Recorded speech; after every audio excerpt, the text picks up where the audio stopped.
Hello people, ఈ food అయితే చూస్తుంటే నోట్లో అయితే అస్సలు మాటలు అయితే రావట్లేదు. నాతో పాటు మీరు కూడా సైలెంట్గా ఈ వీడియోని అయితే చూసి ఎంజాయ్ చేయండి.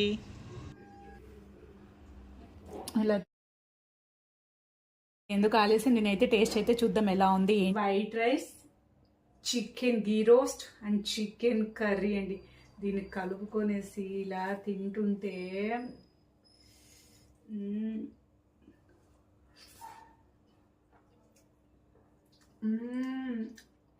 చాలా అంటే చాలా ఎమ్మీగా ఉందండి.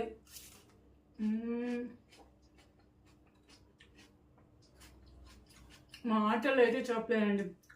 సూపర్ అంటే సూపర్గా వచ్చిందండి. మీకు ఈ రెసిపీ కావాలా? నేనైతే కింద డిస్క్రిప్షన్లో ఇస్తాను ఈ కర్రీ ఎలా చేయాలి ఏంటి అనేది. సో ట్రై చేయండి. మీకు ఈ వీడియో నచ్చితే ప్లీజ్ ఒక లైక్